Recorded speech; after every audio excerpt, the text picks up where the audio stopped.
capítulo 14, versículo de número 2 é o tema, que é o texto que dá tema a este conclave.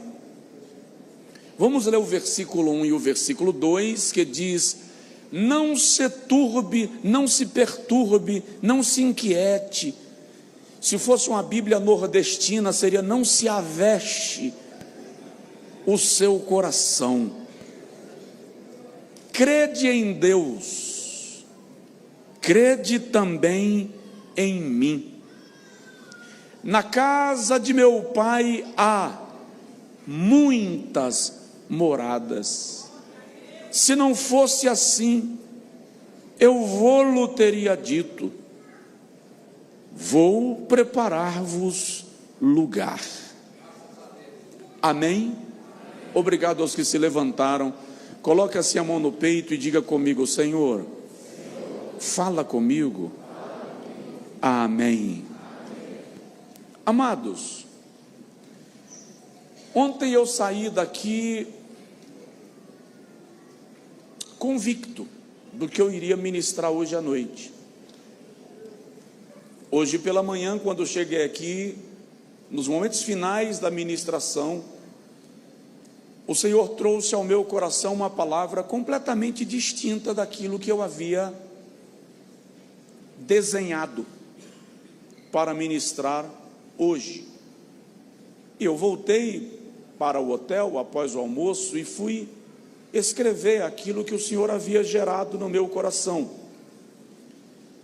de modo que eu quero aferrar-me, atentar-me, apegar-me apenas a uma palavra do tema: casa. E para isto eu quero fazer 4 perguntas muito importantes. A primeira é: como está a casa?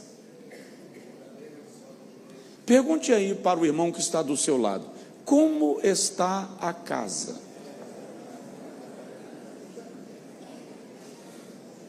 A segunda pergunta que eu quero te fazer, nós vamos pensar nisso, porque o Senhor me trouxe ao coração a casa sob alguns aspectos. Então a segunda pergunta que nós vamos fazer é: como você está em casa? Se você não achar ruim fazer isso, pergunta para o seu vizinho: como você está em casa? Diz que a repetição é a alma do aprendizado, tá? Então, como você está em casa? Vou fazer uma terceira pergunta: como você está na casa? É diferente, e você vai entender que é diferente. Então, como você está na casa? A quarta pergunta que eu preciso que você pense é: como está a preparação para a casa? Primeira pergunta: como está a casa? Segunda pergunta: como você está em casa? Terceira pergunta: como você está na casa? Quarta pergunta: como está a preparação para a casa? Bom, na Bíblia, a palavra casa possui alguns significados simbólicos, que podem ser aplicados muito além do aspecto físico, muito além do conceito de imóvel. Quando nós estudamos a palavra de Deus, nós percebemos que a casa pode representar um lugar onde você habita, mas também pode representar o habitante. Mas a casa também aponta para a igreja, porque a igreja é casa. E à luz das Sagradas Escrituras, a casa também pode falar de morada eterna. Por isso a pergunta: como está a casa? Você. Como você está em casa, sua família? Como você está na casa, a igreja? Como você está na igreja? E a terceira pergunta: como está a preparação para a casa? Morada eterna. Então eu não quero analisar esse tema apenas do ponto de vista da eternidade, que é o pensamento central da temática. Mesmo porque, para pensarmos na eternidade, precisamos pensar em como estamos vivendo o tempo, o nosso tempo, como estamos conduzindo a nossa vida. Na Bíblia, pensar na casa é de fundamental importância para a vida cristã, nos 4 aspectos que eu acabei de pontuar e de apresentar. Por isso, eu quero começar pensando na casa pessoa. E aí eu vou repetir a pergunta: como está a casa? Como está você? Deixa eu tornar a pergunta um pouco mais clara. Como você se vê? Se você fosse fazer uma avaliação hoje da sua vida, digamos que a sua vida é uma casa, você está indo comprar a casa, e você vai analisar que valor você daria nela, e você vai comprar uma casa mobiliada. Eu te pergunto, como o pretendente a ser dono daquela casa, que nota você daria a esta casa? Como está você? Os mais diversos aspectos da sua vida e da sua existência física. A Bíblia deixa muito claro que nós somos habitação de Deus, casa. E a pergunta é: como estão sendo ocupados os lugares? Ainda há lugar na casa. Como estão sendo ocupados os lugares nesta casa? Os espaços do seu ser estão sendo ocupados de que maneira? Lucas capítulo 6, versículo 48, Jesus diz que o homem que ouve a sua palavra e pratica é semelhante àquele que construiu a sua casa. Ele está falando da vida cristã, da minha vida. Ele está falando de mim como pessoa. Então é semelhante àquele que construiu a sua casa sobre a rocha. Vieram os ventos, e as tempestades, e as enchentes, e a casa não ruiu.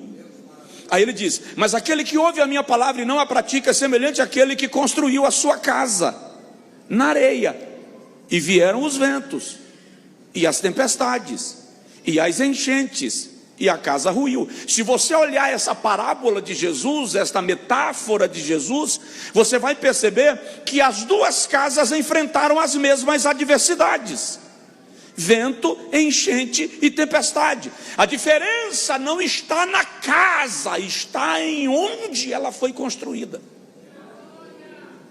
Então, onde você está construindo a sua vida? Qual é a base dessa casa? O Senhor me trouxe isso hoje pela manhã. Eu cheguei, fiquei ali quietinho. Jesus estava batizando, renovando, o poder estava caindo, e enquanto ele se manifestava, o Senhor me trouxe isso ao coração. Então, como está a casa?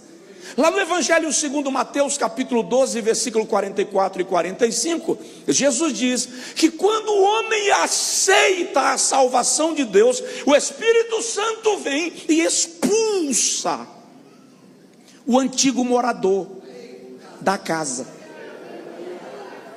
Mas quando este homem rejeita a presença de Deus e se afasta da presença de Deus, o antigo morador diz assim: já que a casa está vazia, eu vou voltar para ela, porque eu já vagueei muito procurando outra e não encontrei, então eu vou voltar. E quer saber? Eu vou levar 7 companheiros para possuir a casa comigo. Vou fazer a pergunta: quem te possui? Quem é o morador dessa casa? Quem está morando na casa que é você? Claro, Paulo diz aos Coríntios na primeira carta, capítulo 3, versículo 16, assim: vós sois a morada de Deus, e o Espírito de Deus habita em vós, na casa. 1 aos Coríntios 6, 18 e 19, ele diz: fostes comprados por bom preço, glorificai pois a Deus no vosso corpo e no vosso espírito, os quais pertencem a Deus, porque vós sois o santuário de Deus, e o Espírito de Deus habita, onde? Na casa. Efésios 2, 20 a 22, Paulo diz assim: edificados sobre o fundamento dos apóstolos e dos profetas, do qual Cristo Jesus é a principal pedra angular, sois vós muito bem ajustados e conjuntamente edificados, para serdes morada de Deus em espírito. Ele habita em mim, ele habita em você. Então a pergunta é: como está a casa? Detalhe, ele tem liberdade de fazer nessa casa aquilo que ele quiser fazer. Tem os móveis velhos lá que precisam ser jogados fora, ele pode retirar o que não serve. Nessa casa tem cômodos onde ele não pode entrar.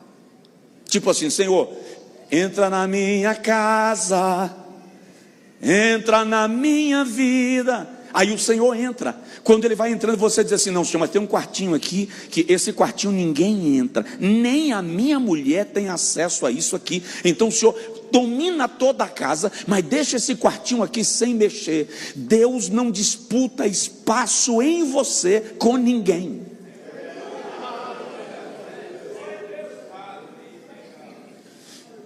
Se o irmão não se incomodar, pergunta para ele novamente assim: como está a casa?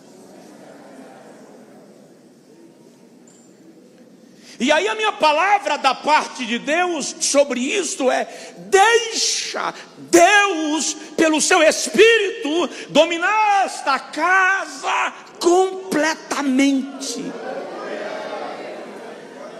Entregue a Ele a casa sem reservas. Diga para Deus: não há cômodo reservado em mim, o Senhor pode dominar tudo. Faz faxina, limpa, cuida, faz o que o Senhor quiser.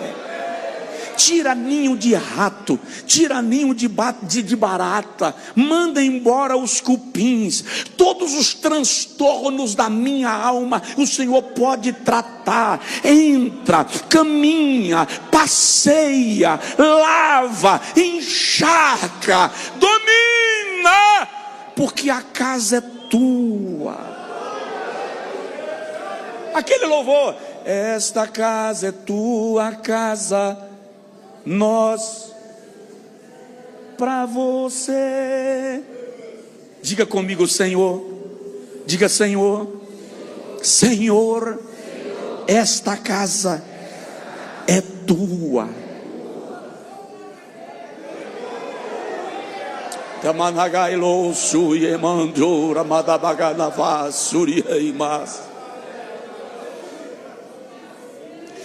Vem a segunda pergunta. Não vou me estender muito, porque se Se der campo, isso aqui estende, irmão.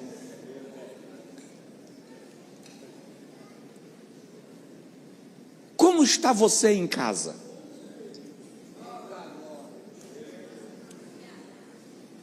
Casa, família. A casa é o lugar onde a família vive, onde ela busca segurança, descanso. A Bíblia se refere ao lar como casa. Salmo 127, 1, o salmista diz assim: se o Senhor não edificar a casa, em vão trabalham os que a edificam. É só ler o contexto do salmo, ele está falando da tua família. No Salmo 128 ele diz: bem-aventurado é o homem que teme ao Senhor e anda no seu caminho, pois feliz será, em tudo irá bem. A sua mulher será como videira frutífera ao lado da sua mesa, na sua casa, os seus filhos como planta de oliveira ao redor da sua mesa. Eis que bem-aventurado é aquele que teme ao Senhor, verás os filhos dos teus filhos. Como está você em casa? Quando nós observamos a Bíblia Sagrada, nós vamos perceber lá em Lucas 15, 11 a 19, que já foi citado hoje. Eu falei sobre isso ontem. Uma casa que tinha tudo, tanto tinha que o rapaz diz: quantos jornaleiros lá na casa do meu pai estão melhores do que eu. Mas ele resolveu ir embora. Nós vivemos uma geração insatisfeita. Nenhuma geração anterior à nossa teve tanto recurso e abundância. Mas nenhuma geração foi tão inquieta, deprimida, obsessiva e adoecida. Como está a sua casa? Sua casa é uma igreja. Jesus quer morar lá. Mas uma das coisas que tem acontecido é que o diabo conseguiu imprimir na mentalidade ocidental o conceito de guerra dos sexos. Homens e mulheres estão medindo forças. Em nenhum momento Deus criou a mulher para ser opositora do homem. Em nenhum momento Deus criou a mulher para ser concorrente do homem. Os homens crentes, os que leem a Bíblia, precisam entender isso. As mulheres cristãs precisam entender isto. Eu estava num almoço social, convidado por um advogado amigo. Ele não é membro de nenhuma igreja evangélica ou cristã. Ele se professa umbandista, mas pediu que eu fosse para o almoço do aniversário dele. E eu fui com a minha esposa. Lá na mesa estavam alguns líderes de alguns movimentos chamados de minorias. E durante o almoço, de vez em quando alguém jogava uma farpa e dizia: não é, pastor. Eu era o único cristão evangélico da mesa. Acontece que eu odeio debate. Não gosto de demandas. É assim que você crê? É assim que você quer viver? Ok. E aí foram provocando, e eu fui tranquilamente. Até que chegou um momento que uma advogada falou assim: eu não gosto da Bíblia, porque a Bíblia é um livro machista. É ou não é, pastor Josué? Ela não aguentou provocar a conversa inteira. Como em nenhum momento falaram o meu nome, então eu ignorei, me fiz de surdo. Porque se fazer de surdo às vezes é saudável. Mas ela não se contentou, me chamou pelo nome. Aí eu disse para ela: doutora, a Bíblia que eu leio não é machista. Ela disse: é. Eu disse: não é não. Ou a senhora comprou a Bíblia errada, ou está lendo de ponta cabeça. Ela disse: mas a Bíblia diz que o homem é o cabeça do marido. Eu falei: mas é? Ela fez: tá vendo? Eu disse: o problema é que você interpretou errado, ou te ensinaram errado. O conceito bíblico de cabeça não é o que joga prato na parede, não é o que dá tapa na mesa para dizer que manda. Na verdade, quando você precisa dizer que manda, você já não manda, ó. A autoridade não é reivindicada, a autoridade é reconhecida. A palavra cabeça ali é que fale, aquele que cobre, aquele que ampara, aquele que protege, aquele que circunda, aquele que provê. Quando o Senhor diz assim, não é bom que o homem seja só, far-lhe-ei uma adjutora. A palavra adjutora é aquela que sustenta. A mulher foi criada para dar ponto de equilíbrio na criação e na família. Eu estava na Flórida, e num daqueles canais eu resolvi parar, porque eu vi um baita de um crocodilo do outro lado do canal, e eu achei aquilo uma obra de arte. Eu parei para tirar uma foto. Aí quando eu vou no mato, para chegar na beirada do canal, para aproximar o que eu pudesse, o crocodilo estava do outro lado, gente. Eu sou corajoso, mas nem tanto. Estava do outro lado. Lá vou eu fazer a foto do crocodilo. Aí uma viatura ambiental parou.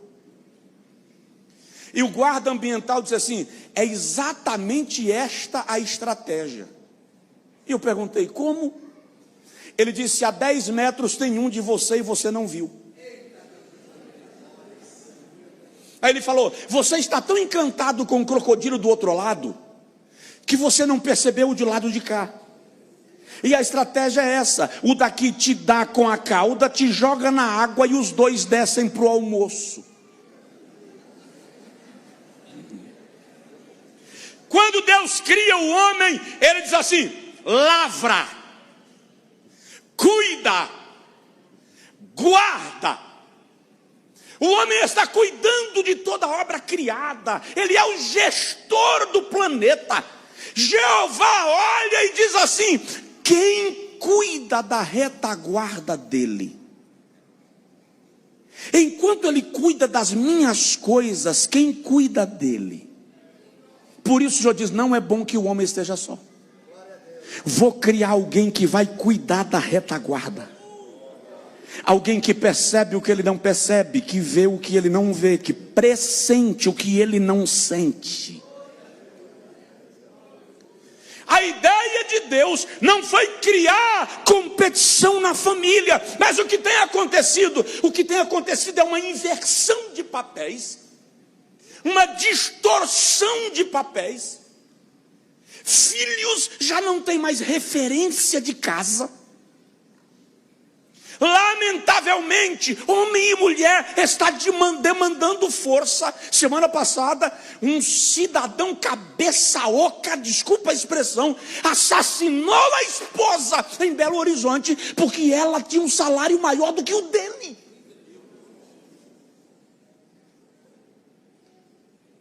Eu atendi um casal lá na igreja em crise, e eu perguntei qual é o problema. Ele disse, o problema é que eu ganhava R$2.600 e ela ganhava R$1.800. Eu disse, lindo, faz a conta, 4.000 e X. Então, mas qual é a dificuldade? A dificuldade é que ela foi promovida, e agora ela ganha R$3.800, e eu continuo ganhando R$2.600. Eu disse, mas qual é a dificuldade? A renda de vocês aumentou. Você desaprendeu a fazer conta? Antes vocês ganhavam 4 e pouco, agora está ganhando 6 e pouquinho. Eu não entendi a crise, me explica. Falta inteligência emocional, falta inteligência espiritual. Os lares estão em crise sem precisarem de crise. Os filhos estão sem norte.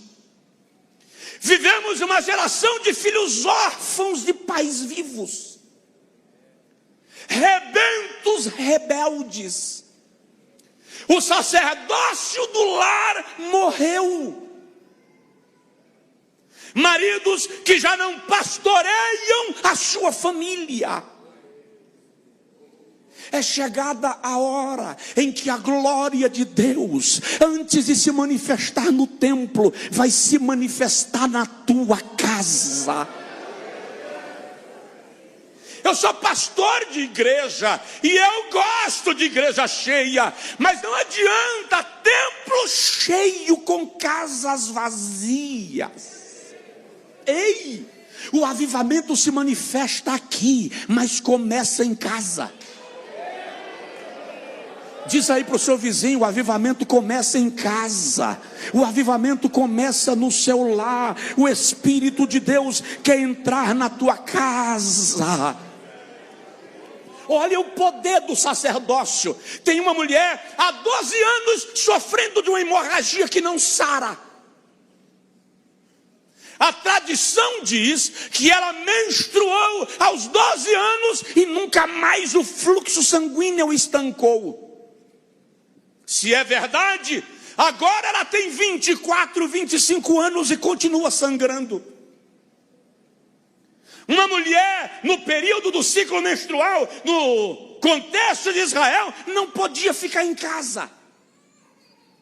Ela tinha que sair da casa e ir para um local reservado fora do convívio social, que era chamado de Arraial das Impuras. Quando terminava o ciclo menstrual, ela voltava. Essa mulher está há 12 anos lá. Toda a cidade conhecia a história dela. Por quê? Porque as mulheres da cidade iam para lá, cumpriam o ciclo menstrual e voltavam para casa. E ela permanecia todo mês, todo dia chegava uma e ela estava lá. Não havia esperança para ela. Não havia cura para ela. Ela já havia gasto o que podia com a medicina legal e não encontrava solução. Numa outra casa, tem uma menina de 12 anos. Ela está na flor da idade. Ela está prestes a iniciar o seu período fértil. Mas agora ela está doente e vai morrer. De um lado da cidade tem uma mulher que já perdeu toda a sua vitalidade, morrendo há 12 anos. Do lado de cá tem uma menina de 12 anos morrendo antes de florescer. Ambas sem esperança, até o dia que um sacerdote, o pai, decide sair de casa e ir ao encontro de Jesus. A figura central desse texto não é a menina. A figura central desse texto não é a mulher. A figura central desse texto é Jairo, o sacerdote que se tornou a chave para a cura de ambas.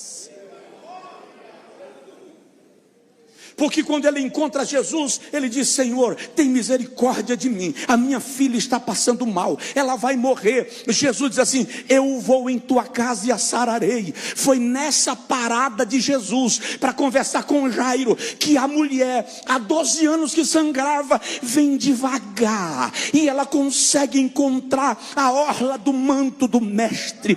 Discretamente ela toca. Se Jairo não tivesse parado Jesus, ela não teria conseguido. O que está faltando hoje é sacerdócio. Quando Jairo para Jesus, ela consegue tocar no mestre. O mestre diz: alguém me tocou. E alguém diz assim: Jesus, pelo amor de Deus, a multidão está te apertando. Você está dizendo que alguém te tocou? Está todo mundo te tocando. Ele diz: não. Alguém me tocou diferente. Alguém me tocou com propósito. Porque eu senti que de mim saiu o poder. Enquanto Jesus está conversando ali, alguém chega e diz para Jairo: desiste. Não incomoda mais o mestre. Tua filha já morreu. Jesus olha para Jairo e diz assim: não temas, apenas creia. Se tem sacerdócio em exercício, pode ficar tranquilo que Jesus não aborta a viagem. Como está a sua casa? Sai do lugar e vai encontrar Jesus. Não deixe sua casa desmoronar. Vai encontrar Jesus. Vai ao encontro do mestre, ele tem solução. Jesus chega na casa de Jairo e ressuscita a menina. Presta atenção, Jairo é um sacerdote do lar que resgata a sua filha e abre porta para que a mulher seja curada. Um obreiro meu chegou lá, um obreiro da nossa igreja chegou lá no meu escritório com a esposa. Ele estava apavorado e ele disse: pastor, a minha filha de 16 anos foi para e ele soltou o termo, de uma festa, e voltou grávida. Engravidou de um e soltou o verbete. E quando ele terminou de falar, eu perguntei: e aí? E ele disse: mandei ela embora. Disse: para onde? Foi para a casa dos pais do vagabundo que engravidou ela. Eu falei: e aí? Os pais não quiseram ela lá. Quem tem vergonha não apoia um negócio desse. Disse: ok, e ela está onde? Não faço ideia, está na casa de uma amiga, mas eu não quero nem saber. Como é que eu vou pregar? Eu perguntei para ele: você está me contando só para eu saber? Ou porque você quer a minha opinião? A esposa olhou para ele, deu um toque assim. Ele disse: eu quero a sua opinião. Eu disse: levante agora, antes de terminar a conversa comigo. Volta para terminar a conversa depois. Ri, príncipe, deixa rir. Deixa rir. Vai ao encontro da sua filha. Resgate a sua filha e o seu neto. O senhor vai perder 2 almas. Vá buscar e traga para debaixo do seu sacerdócio. Você tem o cajado. Chegue na porta e diga: minha filha, estou triste, mas você é minha filha, vem para cá, eu não vou te largar de mão. Resumindo, a menina voltou para casa, está na igreja, a criança está na igreja. Para a glória de Deus Pai, não deixe o sacerdócio da sua casa cair. Provoca o cabamacho, o homem macho do seu lado e diga para ele: você é sacerdote. Madame, a senhora é relógio, é ponto de equilíbrio, é estaca de sustentação.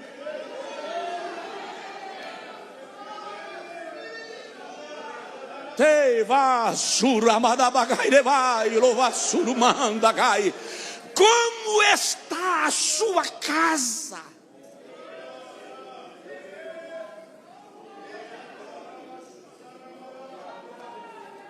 Deus quer resgatar a sua casa. Vamos agilizar para terminar, né?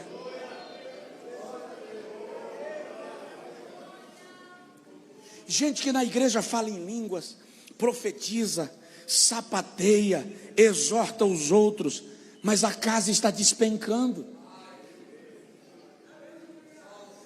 O Senhor quer ir lá fazer uma obra de restauração. Uma irmã chegou para mim e disse: pastor, meu marido foi embora com a amante. Ele comprou um apartamento de 5 milhões para a amante. Empresário forte.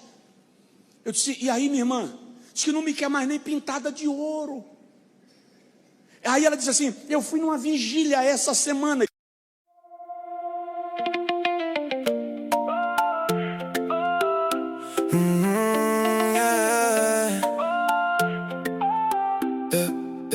Te vi llegar con esa blusa azul y se me fue la calma del cruz. Tú tan de frente, yo tan sin voz. Me dijiste hola y cambió el sol. Yo no quería caer otra vez, pero en tus ojos me fui al revés.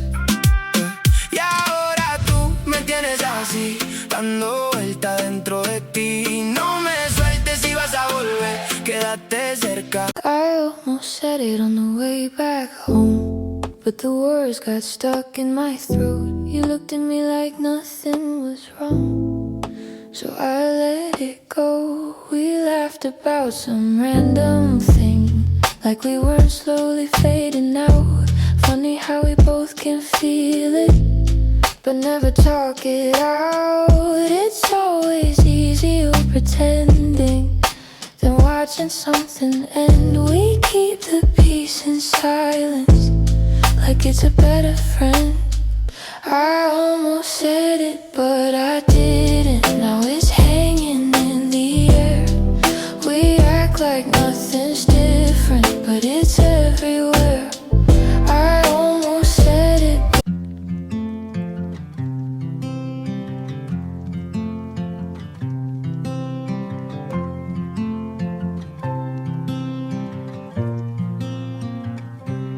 They said I'd break in heavy weather, bend too far and lose my shape. Carried storms I couldn't measure, wore the damage on my face.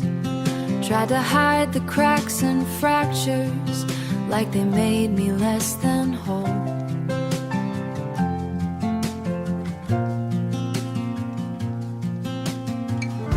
But every line just traced the map of everywhere I've grown. I was waiting for a rest.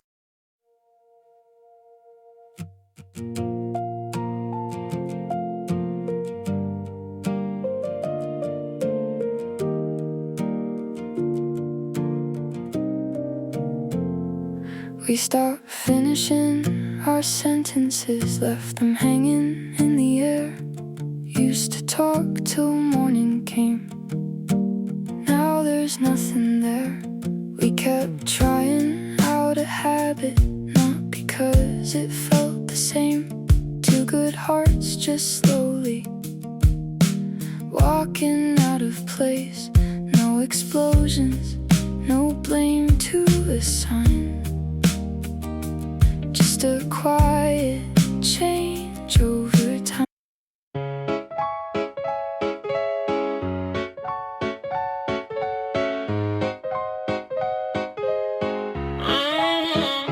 I wake up tired before the day starts. Coffee cold, same loop, restart. Everybody moving like they got a map. I'm just trying not to collapse. Notifications feel like pressure, even silence got weight now. Smiling just to look better while I'm falling through the crowd. They say you're doing fine, just keep it up, but they don't see what it costs. If this is what it takes to win, I think I'm already lost. I got a burnout halo, glowing under broken sleep.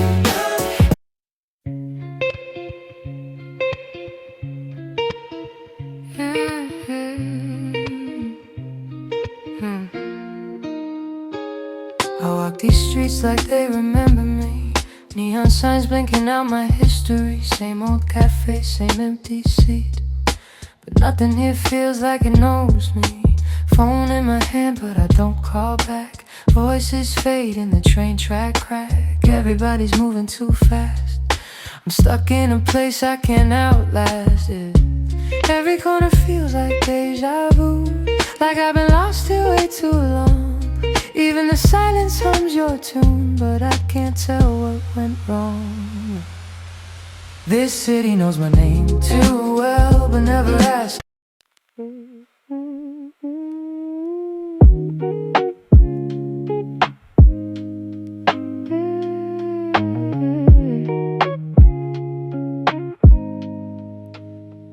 I was broke with a dream in the ballroom. Now I'm paid, but I barely got space to move. Numbers climbing like they got a life of their own. Funny how it feels quieter when you're known. Used to pray for a check just to pay my dues. Now I'm checking my soul, got less to lose. Every dollar got a story I can't erase. Every win got a shadow I gotta face. I bought time, but I sold my nights. Chased the glow, now I miss the light. What's the worth if I lose my name? in the balance sheet again. What's the cost? You want a house with quiet mornings. I want that porch and open sky. We talk like we're still alive, but I see it drifting in your eyes. Same love, different direction. Same truth, different design. We hold on out of connection, but we're not on the same line. Nobody's wrong, nobody's lying. Just two hearts not syncing right. We'll have to cover the timing of saying goodbye tonight. We're going in different directions. Your sunrise is while I'm still awake. Different clocks, same ache. I trace your name on a fogged up screen, like it might close the space between. Late night calls with a fragile line. Your laugh arrives just out of time. We talk like we're in the same room still. Even silence feels too real. Every mile says not enough, but my heart don't count like that. Love flies farther than the miles, through the dark, across the time. Every second draws the line. Back to you, back to you. Even worlds we can't align. I post a pic like I'm alright. Perfect light, perfect fake smile, but my room still feels too quiet. When the screen goes black at night, people say I look so fine, like they know what's on my mind. Double tap, don't read between lines. It's just noise to pass the time. I laugh in stories, not in real life. Feels easier to pretend. If I disappear for a while, would anybody even notice then? I got an offline smile that nobody sees but me. Online I look so alive, but that's not who I really be. I'm scrolling. You still ask me how I slept last night. Still leave tea by the counter light, but something in your voice feels far, even when you're standing right by. We talk about the weather first, like we forgot how hearts converse. Every word is soft and careful, like we're scared to make it worse. No fight, no storm, no breaking glass, just silence growing thick so fast. Two people learning how to stay while slowly drifting away. We're quietly falling apart. No thunder, no visible scars, just love turning into habit. And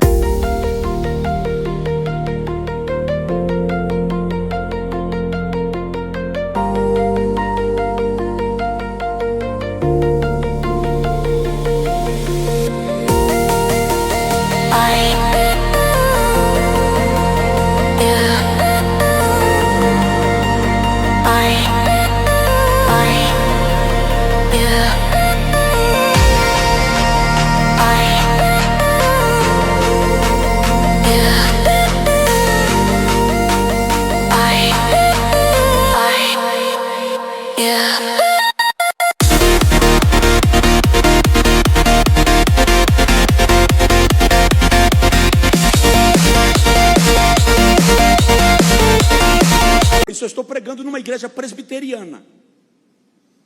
Ela disse: eu fui numa vigília essa semana e Deus usou um vaso.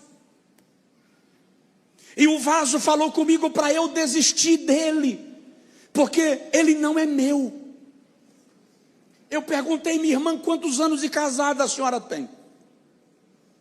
23 anos. Casada?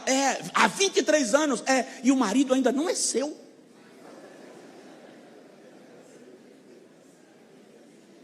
Nem casa, a lei trata assim. Depois de 23 anos não é sua. Se meu irmão, vamos fazer o seguinte: O pastor é muito amigo meu, Chamei a esposa do pastor, ele e a esposa, e disse: nós vamos entrar numa campanha de oração agora, hoje. E nós vamos orar para Jesus salvar seu marido. E não vale levantar uma mão, ele tem que levantar as duas. Ainda falei assim, em tom de brincadeira. Ele olhou para mim do tipo: se o senhor soubesse como o negócio está encruado, o senhor não levava assim. Eu disse: não, vamos orar, Jesus é bom. E vamos orar. Alguns dias depois, talvez um mês depois, não tenho certeza, eu voltei a pregar naquela igreja, num culto de ensino. No momento que eu estou ministrando a palavra, eu vi quando ele entrou pela porta da frente. Eu os conhecia. Ele entrou e sentou lá na penúltima fileira, lá no finalzinho. Na hora do apelo, ele ficou em pé com as duas mãos levantadas. Eu pensei comigo, eu brinquei, mas Jesus levou a sério. Um obreiro encostou, trouxe ele para o púlpito para a gente orar. Ela não se aproximou. Ela me disse depois, não se aproximou para ele não achar que ela estava aproveitando a conversão dele para marcar ponto. Então ela ficou lá. Quando terminou a oração, ela saiu pela porta lateral para ir embora. Funcionou a caminhonete dela lá no estacionamento da igreja. Quando ela ia saindo, ele parou na frente da caminhonete em pé. Ela disse: pastor, o coração saiu pelo volante. Baixou o vidro, ele chegou na janela e perguntou: posso voltar para casa hoje? Ela disse: dá a chave do teu carro para alguém levar teu carro e vem aqui. Vai que no meio do caminho erra a estrada, vamos para casa. Hoje ele é o segundo moderador daquela igreja. Não abra mão, Deus está pelejando por você. Deus está pelejando as tuas causas. Deus está guerreando as tuas batalhas. Há um milagre acontecendo exatamente agora. Ouve, eu vou repetir. Há um milagre acontecendo exatamente agora. Deus vai tirar o sono de Assuero por tua causa.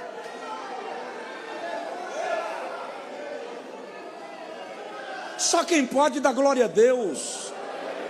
Só quem pode fala em línguas. Só quem pode levanta a mão.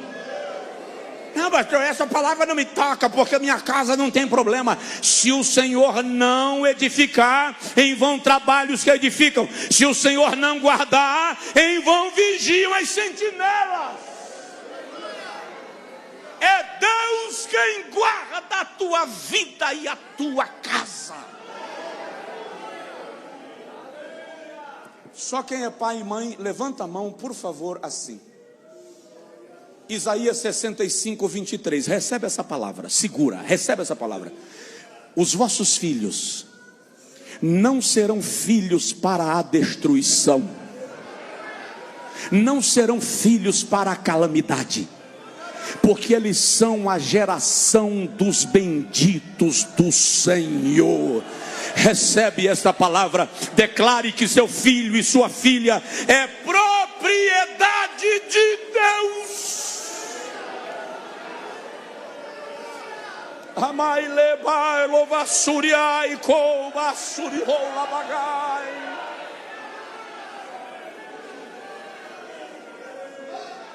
Temai lavassaragadagai lovassuriou manahassabagai. Terceira pergunta: como está você na casa?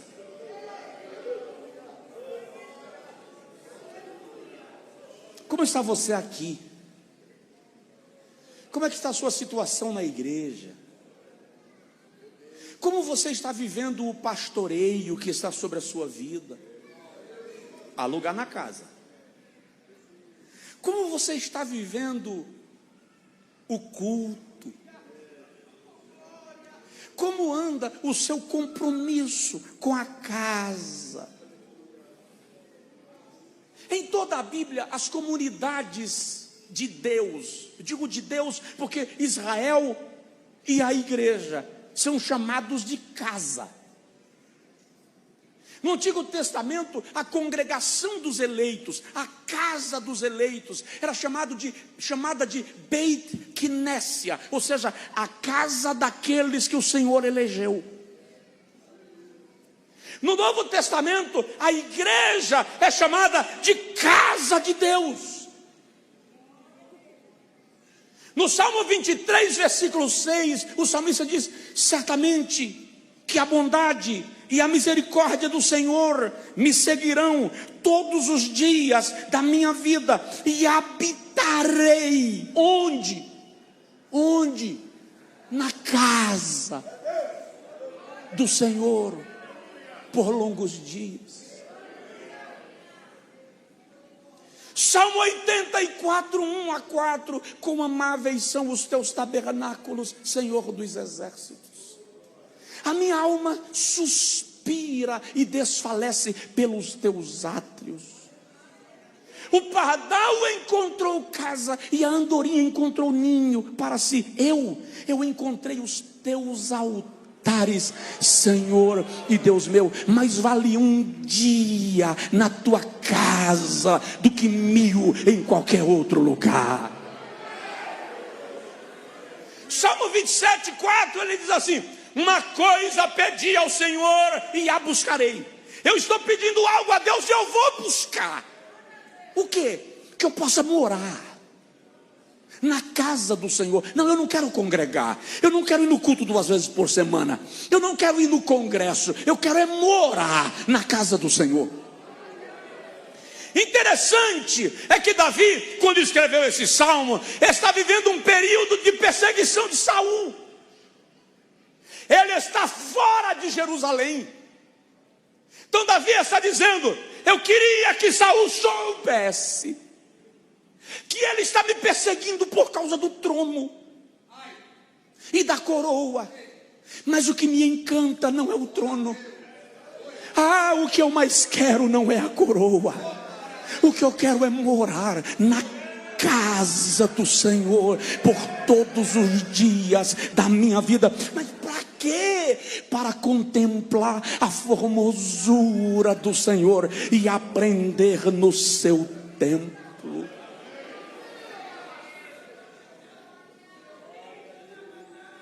Tem uma geração que se autoproclama desigrejados.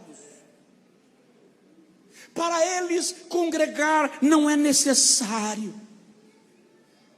Mas o escritor da epístola aos Hebreus diz: não abandonando a vossa congregação, como é costume de alguns.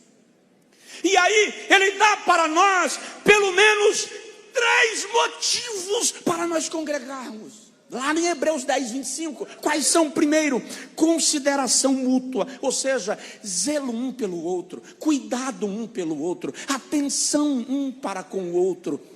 Por que isso? Porque para tomar banho, as minhas mãos cuidam do meu corpo. Para andar, os meus pés cuidam do meu corpo, que inclui as minhas mãos. Para pensar, a minha cabeça dá diretrizes para o meu corpo. Existe uma dinâmica de interdependência entre os membros do corpo. Mesmo uma ínfima célula, dentre milhões delas, que você nem sabe que existe, se ela se reproduzir de maneira equivocada, disfuncional, ela pode gerar uma enfermidade incurável, porque até os mínimos detalhes do teu corpo são importantes na dinâmica do teu organismo. Ninguém na casa de Deus é descartável. Até o menor dos irmãos tem a maior importância no reino de Deus. Eu estava pregando numa igreja em Salvador, um congresso de mulheres, salvo engano, e tinha um rapazinho que ele cantou no grupo de mulheres, no coral de mulheres, ele cantou no coral oficial da igreja, ele cantou na orquestra, ele cantou nos adolescentes. A liturgia do culto tinha distribuição de oportunidades bem extensa. Ele cantou no grupo dos novos convertidos. Quando as crianças foram cantar, pastor Sival, ele ajoelhou do lado das crianças para cantar do tamanho das crianças, mas ele não fala, ele cantava assim, ó. Eu disse ao pastor: que coisa interessante, aquele rapaz está em todos os grupos da igreja. O pastor disse: pastor Josué, ele é mudo e é surdo, e ele tem um problema neurológico. mas ele participa de todos os grupos da igreja. Não perde um culto, vem na vigília, no círculo de oração, no ensaio, no culto de doutrina, na escola dominical, na Santa Ceia. Ele está todo aqui. Olha, uma palavra de Deus para a sua vida: não despreze o menor. Pode ser aquela célula que mantém o seu organismo funcionando. Congregar para edificação mútua. Aí a Bíblia diz: congregar para estímulo mútuo. Um estimula o outro. Hebreus 10, 25. Um fortalece o outro. E para admoestação mútua, um aconselha o outro, um pastoreia o outro, um diz não faz, o outro diz levanta, porque assim nós vamos sendo fortalecidos pelo Espírito Santo, através uns dos outros, para a glória de Deus Pai. Então eu repito a pergunta: como está você na casa? Como é que está você na igreja que você congrega? Não gosto do pastor. Você não vai conseguir gostar de todo mundo. Cada um tem seu estilo, sua personalidade. Mas você está lá na igreja por causa do pastor ou por causa da sua convicção na palavra de Deus? Eu não vou muito com a cara daquela irmã. Sério? Mas o que te motiva a estar na igreja? Simpatia ou comprometimento? Como está você na casa? Diz assim, pastor Josué. Fala aí, pastor Josué. Pode parar.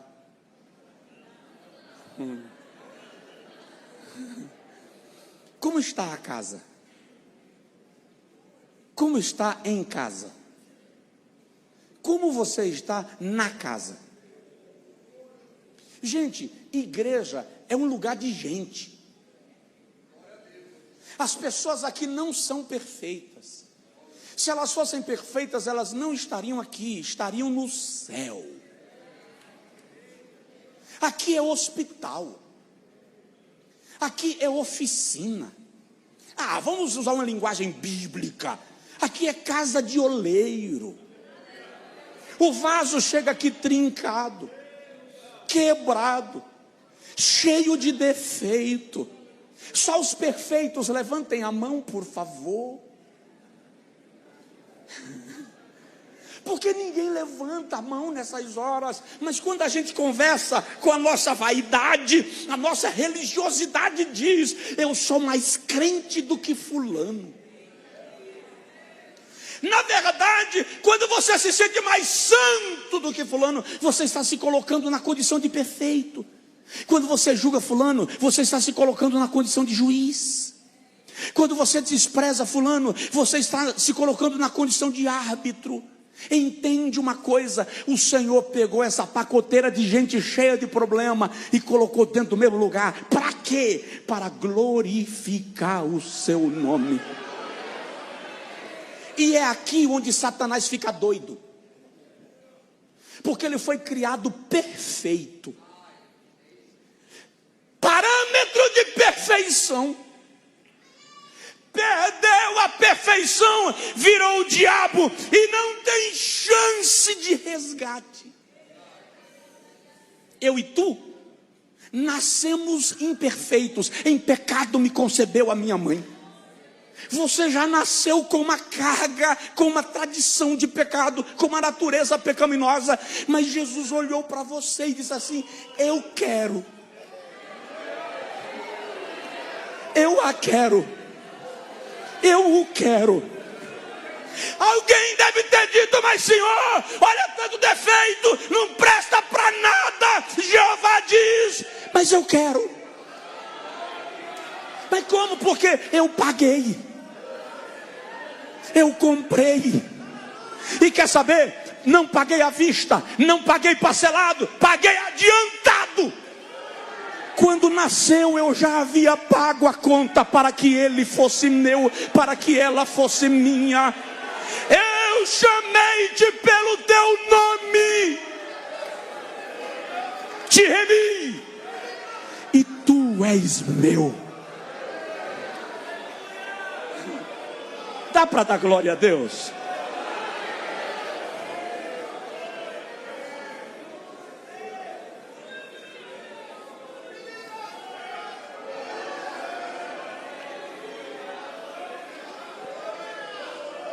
Alguém cantou aqui, não sei porque ele me escolheu. Não dá para explicar o amor de Deus. Deixa eu contar uma coisa para vocês. O Senhor chamou Moisés um dia e diz assim: farás para mim um santuário de madeira de acácia. Irmão, a madeira de acácia não seria escolhida para construir a bancada da igreja. Ninguém escolheria madeira de acácia para fazer a sua mesa nobre de escritório. Por quê? Porque ela era muito dura, tortuosa, cheia de nós. A madeira em si é cheia de manchas. Trabalhar com madeira de acácia é tão complicado que o Senhor diz assim: eu mesmo escolhi e nomeei a Bezaleel e o capacitei para lavrar em madeira. Para trabalhar com a madeira de acácia era tão complicado que o cara era cheio do Espírito Santo para talhar madeira. Não era um simples artesão. E Deus escolheu. Aí depois que pega a madeira de acácia, a caixa toda empenada, ela não dá esquadro, ela não dá nível. Alguém olha e diz assim: mas é aqui que Deus vai habitar, vai colocar as tábuas da lei, o vaso do maná. Moisés, tem certeza? Aí o Senhor diz assim: Moisés, agora pega ouro fino, ouro em pó, e betuma, reboca, aparelha por fora e por dentro. Depois que passar ouro em toda a estrutura da madeira, por fora e por dentro, quem olhar não vê mais madeira, só vê ouro. Aquela madeira de acácia sou eu. Aquela madeira de acácia é você.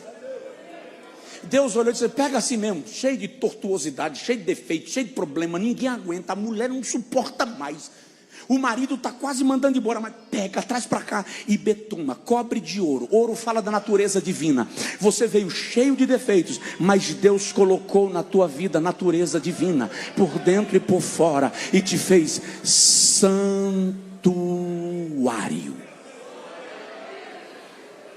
Agora diga assim: eu sou santuário. Vamos terminar.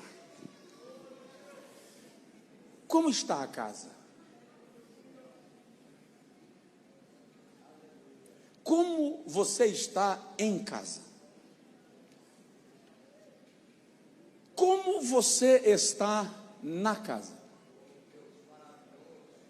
Última pergunta, básica, simples. Como está a preparação para a casa? Se Jesus voltar agora, qual a sua condição? Não se turbe o vosso coração. Crede em Deus. Crede também em mim. Na casa de meu pai há muitas moradas. Se não fosse assim, eu já vos teria dito. Vou preparar-vos lugar. Onde? Na casa. E quando eu for e vos preparar lugar, virei outra vez e vos levarei para mim mesmo, para que onde eu estiver, estejais vós também. Onde? Na casa. Um dia, o Senhor estava irado com a idolatria de Israel. Aí ele toma o profeta Isaías e diz assim: eu sou o Senhor, fora de mim não há outro, eu não darei a minha glória a ninguém mais. Acabou. Ezequiel 10. No versículo 4, Ezequiel tem uma visão, e na visão Ezequiel vê a casa cheia de glória. De vez em quando eu recebo esse versículo para pregar como tema de congresso, e a casa se encheu da glória do Senhor. Porém, em Ezequiel 10, versículo 4, a glória não está enchendo a casa do Senhor para ficar, ela está enchendo a casa do Senhor para sair. A idolatria estava tão grande que a glória sai do lugar santo dos santos e vem para o meio da casa, como se Deus dissesse assim: ei, eu ainda estou aqui. Se atentem para a minha presença. E o povo continua pecando. Aí no versículo 4, no versículo 10, a glória sai do meio da casa e vai para a porta do templo. Deus está dizendo: se vocês não pararem, eu vou embora. Israel continuou na idolatria, Judá continuou pecando. Aí a glória saiu da porta do templo e foi para o portão de Jerusalém, a saída da cidade. Ou seja, abandonou a casa. Deus está no portão da cidade, fazendo com que todos vejam que a sua glória está ali, mas ele está indo embora. A idolatria continuou. E aí no capítulo 11, versículo 23, a Bíblia diz, Ezequiel 11, 23, que a glória abandonou Jerusalém e foi para o Monte das Oliveiras. Para onde? Desculpa, eu não entendi. Foi para onde? Muito bem. Jesus, séculos depois, come a Páscoa, serve a ceia. Aí a Bíblia diz assim: e tendo cantado um hino, foi para onde? Para o Monte das Oliveiras. Fazer o que lá? Pastor Silva, eu posso descer? Na medida que Jesus vai caminhando para o Monte das Oliveiras, os seus discípulos estão com ele vai morrer. Aí Jesus para, olha para o céu e diz assim: Pai, é chegada a hora. Hora de quê? A hora em que o Senhor me glorifica. Lembra daquela glória que eu tinha contigo antes da fundação do mundo. A glória que eu renunciei para cumprir o teu plano. João 17,5. Glorifica-me tu, ó Pai, me devolve a glória que eu tinha contigo antes da fundação do mundo. Por que ele estava indo para o Monte das Oliveiras? Porque a glória estava depositada lá. Aí no versículo 21 ele diz assim: Pai, a glória que tu me destes, eu dei. Deu a quem? Eu dei aos meus discípulos. Eu dei à minha igreja, eu dei àqueles que me seguem, eu dei aos que me acompanham, eu distribuí a minha glória com eles. Mas para quê? Porque eu quero que eles estejam comigo, para que vejam a glória que tu me deste, e onde eu estiver na casa, eles estarão comigo no meio da glória. Aleluia. A esperança da igreja não é vã, há uma glória que nos aguarda na casa. Ele distribuiu a glória para com a igreja, e a nossa expectativa, diz Paulo, aguardando a bem-aventurada esperança e o aparecimento da glória do nosso Deus e Salvador Cristo Jesus. É por isso que Paulo diz: tem o desejo de partir para estar com Cristo. Por isso que ele diz: se essa casa se corrompe, temos uma casa no céu. Presta atenção nisso e a gente ora. A Bíblia garante que Jesus vai voltar. Existe uma corrente teológica muito forte que não crê mais na vinda de Jesus. Mas o detalhe é que a noiva acredita que o noivo vem. Nenhuma noiva fica noiva, mantém a aliança sem ter convicção de que o noivo vai chegar a qualquer hora. E o detalhe importante é que o noivo mandou um amigo. Eu vou repetir porque ninguém ouviu. O noivo mandou o amigo. O amigo do noivo está com a noiva. O amigo do noivo de vez em quando ia visitar a noiva, representando o noivo para trazer notícias dela para ele. E todas as vezes que o amigo ia visitar a noiva, o noivo mandava presentes. E os presentes eram joias para adornar a noiva no dia do casamento. Jesus partiu para preparar a casa. Mas ele chegou para o amigo. Quem é ele? Quem é ele? E disse assim: estou te enviando para cuidar da noiva. Enquanto eu preparo a casa, cuida dela. Está aqui os presentes para você levar para a noiva.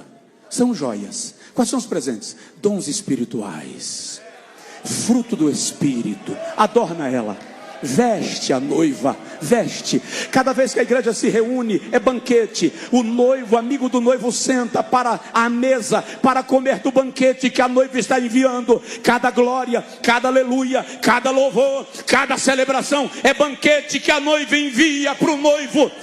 Vai chegar a hora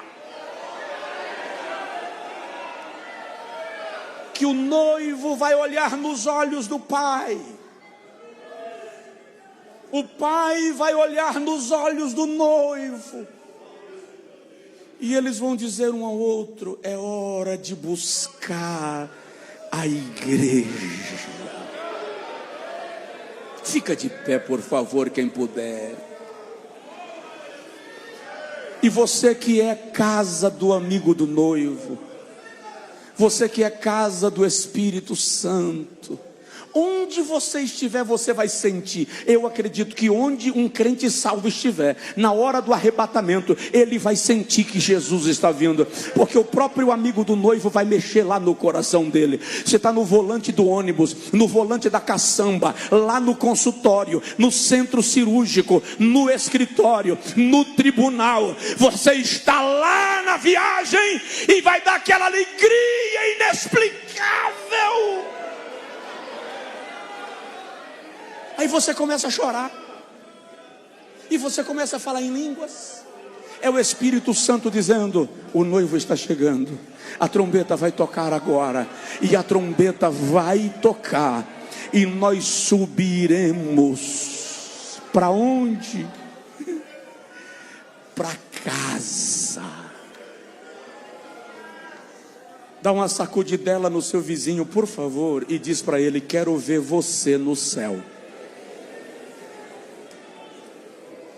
Quero ver você no céu. Não desanima. Olha que refrão logo lindo. Volta logo, Jesus. Emai louva, ila façuire bagai, ila barranagas. É por isso que a noiva em Cantares diz: vem depressa. Amado meu, você sabia que a última palavra da Bíblia, quem fala não é Jesus, não é o Pai, não é o Espírito Santo, é João. E João fala representando a igreja. Jesus diz assim: certamente, aquele que diz estas coisas também diz: certamente cedo venho, ponto, acabou. Mas João está com o coração tão cheio. João acabou de ver a Nova Jerusalém. João viu as ruas de ouro, o mar de cristal, que ele disse: não dá para ficar quieto. Senhor, deixa eu colocar aqui o meu clamor. Eu vou colocar aqui o clamor da igreja. Aí João escreve lá: Maranata, ora vem, vem logo, Senhor Jesus. E o louvor disse: volta logo, Jesus, eu estou com saudade. Volta logo, o céu é minha morada.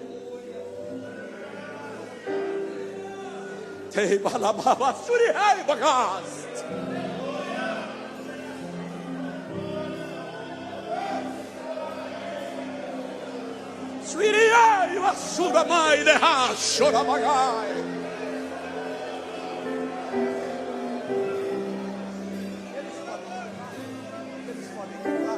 Vocês podem cantar?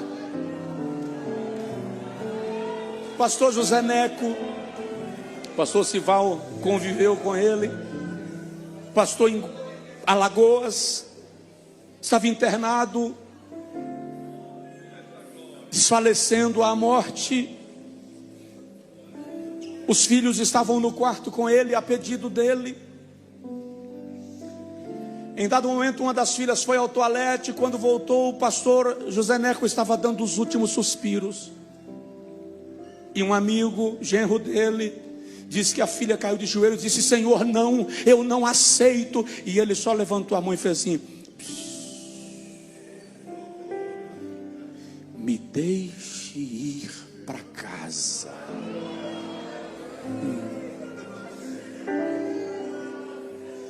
Crente é diferente.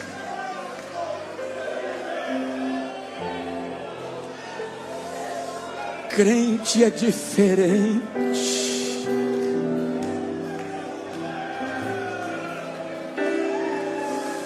Ei, vasura, mo vasura, badagai, levasura, bagai. Quando puder, pode cantar. Eu paro quando vocês começarem. Eu fui fazer a cerimônia fúnebre de uma jovem que faleceu com câncer, por causa de um câncer. Lá na cerimônia estava o enfermeiro contratado pela família para cuidar dela a tempo integral. Na hora da cerimônia ele pediu uma palavra: pastor, eu poderia falar? Eu disse: claro, você conviveu. Ele pegou o microfone e disse: gente, eu não sou crente. Eu não entendo dessas coisas que vocês dizem que sentem. Mas eu já cuidei de diversos pacientes terminais. E quando ela estava morrendo, eu senti uma presença tão grande, ele usou o termo tão grande dentro do quarto. É como se o próprio Deus tivesse vindo buscá-la. Na nossa igreja faleceu uma irmã chamada de irmã Santinha. A enfermeira estava medicando ela e quando no meio da medicação ela falou com a enfermeira: pode parar. E a enfermeira disse: não, dona Santinha, tem que cuidar da senhora. Não, pode parar. Dá licença, porque eu já estou vendo meu pai aqui na porta. A enfermeira virou, não viu ninguém, disse: não, dona Santinha, a senhora está tendo uma visão. Ela disse: pode parar, meu pai já está vindo me buscar. Aí ela fez: